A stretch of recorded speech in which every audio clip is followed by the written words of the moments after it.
Cerita diawali dengan diperlihatkan bumi yang sedang tidak baik-baik saja, di mana terjadi bencana akibat cuaca ekstrim, bahkan dalam sehari ribuan orang mati atas bencana tersebut.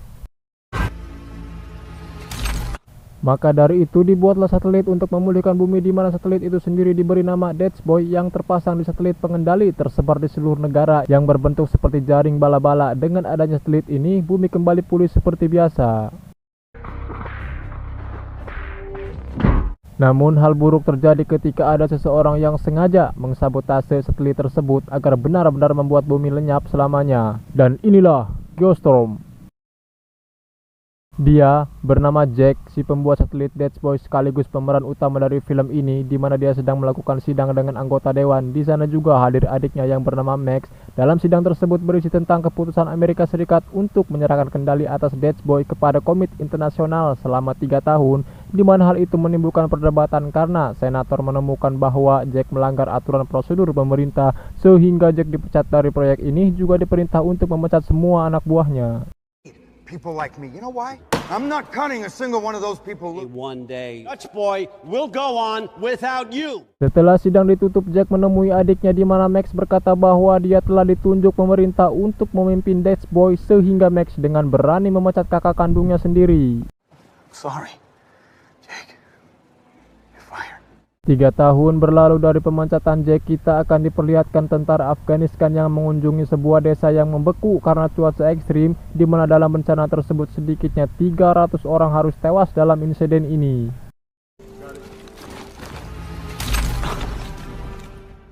Hal tersebut bisa terjadi karena satelit termosfer tidak berfungsi di langit Afghanistan yang karena kesalahan dari Dachboy, sehingga pemerintah dan para petinggi di seluruh dunia berkumpul untuk membahas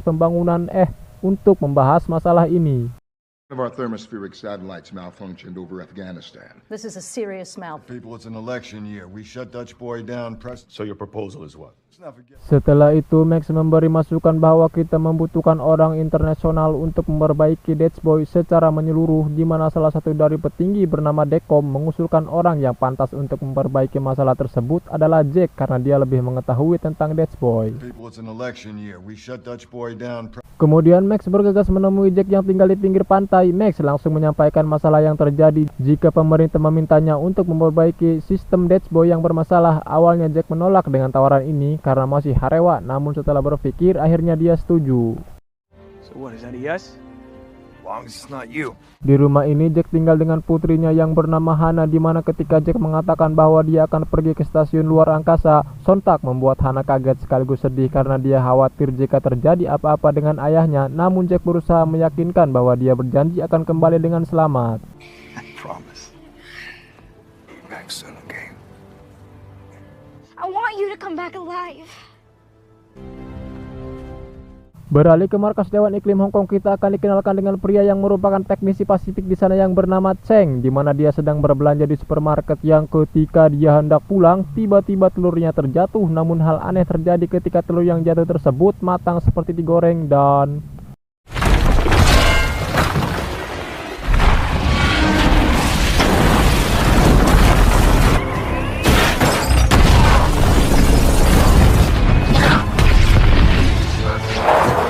ya, ternyata itu karena akibat lahar panas bumi yang meledakkan pipa gas di dalamnya. Dan ketika Cheng menjalankan mobilnya dengan cepat, keanehan kembali terjadi ketika suhu udara yang tadinya panas marang-pang menjadi dingin ngawed-wed.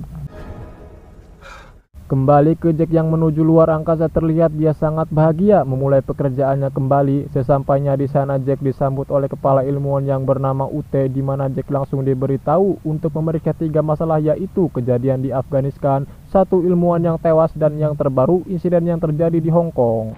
Nice to meet you. Lawson. Hey. Ute Fassbinder.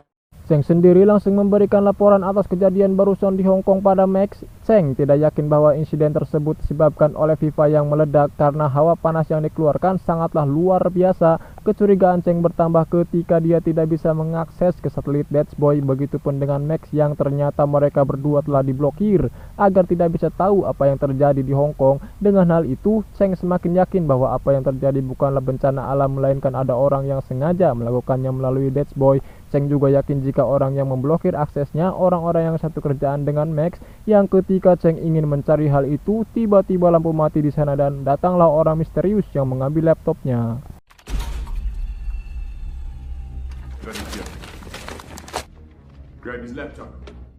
Atas kejadian itu, Cheng mengadakan pertemuan dengan Max di alun-alun karena Cheng telah mengetahui semuanya. Namun ketika Cheng hendak menyeberang, tiba-tiba ada seseorang yang mendorongnya hingga dia tertabrak mobil. Dan ketika Cheng sedang sakaratul maut, dia sempat membagikan warisan. Loh, sempat menyebut nama Zeus.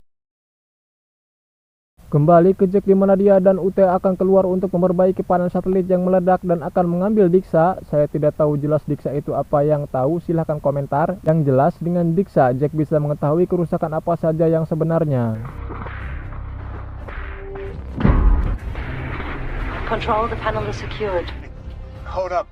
Mereka pun berhasil mendapatkan panel tersebut dan ketika Jack hendak kembali, tiba-tiba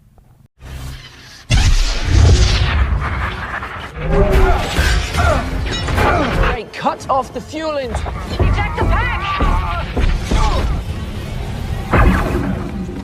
ya, Jack hampir saja modar ketika baju astronotnya bermasalah. Yang ketika Jack sudah kembali ke ruangan, dia merahasiakan Dixa panel yang dibawanya karena dia curiga bahwa ada orang yang berniat untuk membunuhnya. Setelah itu Jack melakukan percakapan transmisi layar dengan Max. Di dalam percakapan tersebut mengandung kode karena percakapan Max sedang diawasi oleh seseorang. Kemudian Max meminta bantuan pada temannya untuk memecahkan kode yang diberikan Jack, yang ternyata isi kode tersebut adalah bukti sabotase pada tingkat tertinggi pemerintah.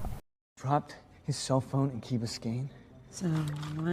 Sabotage at the highest level of government. Trust. Mendengar hal itu, Max menyuruh temannya untuk menemukan proyek Zeus, namun dia tidak bisa menemukannya karena itu telah dijaga ketat. Berkas tersebut hanya bisa dibuka di jaringan keamanan Gedung Putih, tapi dia tidak memiliki izin atas hal tersebut. Maka dari itu dia memberitahu bahwa orang yang bisa mengakses itu adalah Sarah, kekasih Max sendiri. Dia adalah pimpinan keamanan presiden yang tentu sangat dipercaya olehnya.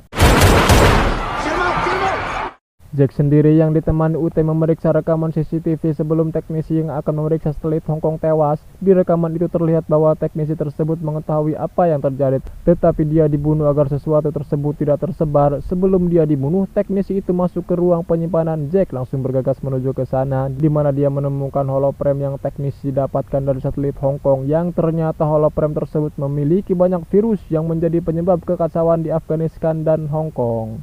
Whoever's doing this is using Touch Boy to target the city. And the only one who has those is the president. Pada akhirnya mereka mengetahui apa yang terjadi. Jack mengatakan hanya ada satu cara untuk mengatasi virus tersebut, dengan mematikan seluruh satelit Touch Boy untuk sementara. Dengan cara itu virus akan mati dan kembali ke mode aman. The kill codes. Jack pun mulai curiga bahwa presiden yang melakukan hal ini semua oleh karena ada yang membuat jalan pintas ke sistem hologram, di mana tidak ada satu orang pun yang tahu kode hologram kecuali presiden, sehingga Max memutuskan untuk menculik presiden dengan bantuan Sarah. Codes are on Palmer's holoframe. Needs us to steal the kill codes from Palmer. I'll get you inside. I can steal the codes while he's in the shower. Di ruangan Touch Boy sendiri sedang riweuh yang karena 200 satelit tidak berfungsi akibat banyak satelit yang mati. Beberapa negara mengalami bencana seperti Brazil yang seluruh areanya membeku, badai es di Tokyo, India yang diterjang angin tornado, hingga Rusia yang mengalami peningkatan suhu. Tetapi hal yang lebih mengerikan akan terjadi ketika badai bumi yang akan datang dalam waktu 1 jam 30 menit. Dalam situasi darurat, salah satu anggota yang ahli satelit menghilang. Jack menyimpulkan jika anggota tersebut yang membuat kericuhan ini. Di saat bersamaan Touch Boy akan hancur dan meledak, Jack langsung memerintahkan seluruh anggotanya masuk ke pesawat, sedangkan dia akan mencari tengkorak satu anggota yang menghilang. What are you still doing here? Maybe a planet to spend it on. Please.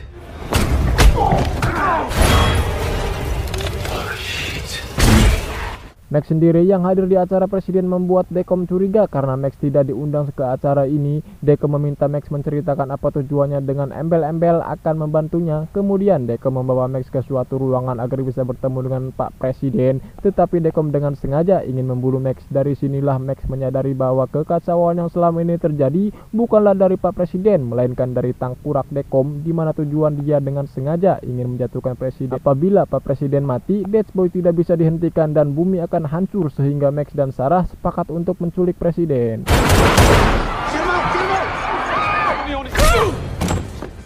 I'm sorry, Mr. President. From mezzanine by exit 212, 2 men with automatics. Please, sir. Look, I'll explain everything in the car.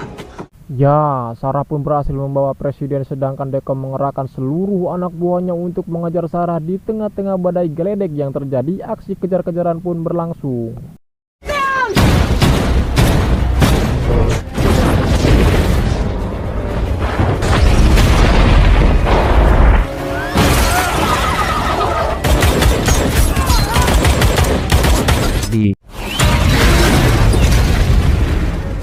Dan ya, mobil yang dikendarai Sarah berhasil diledakkan oleh Dekom yang menunggu di persimpangan jalan, yang ketika Dekom menghampiri ternyata tidak ada siapa-siapa di mobil tersebut, yang rupanya Sarah sebelumnya telah mengetahui rencana Dekom sehingga Dekom dihampiri presiden dan dikandar ke kantor polisi. Kemudian mereka pergi ke pusat luar angkasa untuk menonaktifkan Dutchboy, di mana mereka hanya memiliki waktu 9 menit lagi sebelum badai menghantam bumi. Max pun segera melakukan transmisi dengan keadaan di ruang satelit benar-benar menegangkan sehingga semua anggota masuk ke dalam pesawat yang hanya menyisakan Jack di sana yang menunggu kode pembunuh virus, di mana memasukkannya dengan cara manual. Kode tersebut hanya akan menghentikan badai bumi saja, sedangkan satelit Dutchboy akan tetap meledak termasuk Jack yang ada di dalamnya. Sebelum Jack melakukannya, dia berpesan pada Max agar menjaga putrinya dengan baik. Setelah itu Jack pergi ke ruang penyimpanan untuk memasukkan kode, di mana terjadi ketegangan ketika ledakan sudah memasuki tahap 4 sedangkan badai bumi tinggal 2 menit lagi. Di waktu yang ripuh, Jack tidak bisa membuka lemari penyimpanan karena kode yang dia masukkan salah, tetapi tiba-tiba UT datang membantu Jack untuk mengunggah kode yang benar. Di situ Jack berhasil melakukannya ketika badai bumi akan datang. Dalam waktu 3 detik lagi, bumi pun kembali normal, tetapi Dutchboy akan segera meledak. Melihat hal itu, Max dengan yang lainnya sudah putus harapan, tetapi keajaiban datang ketika salah satu dari mereka menangkap cahaya lemah, dan ternyata itu adalah suar yang diluncurkan oleh Jack agar keberadaannya bisa terdeteksi. Tak lama kemudian dia pun berhasil ditemukan dan kembali ke bumi dengan selamat. Tamat. Saya Obay mewakili orang-orang gabut yang selalu tertidur agar mimpinya bisa tercapai, mengucapkan terima kasih atas kunjungannya. Wassalamualaikum warahmatullahi wabarakatuh.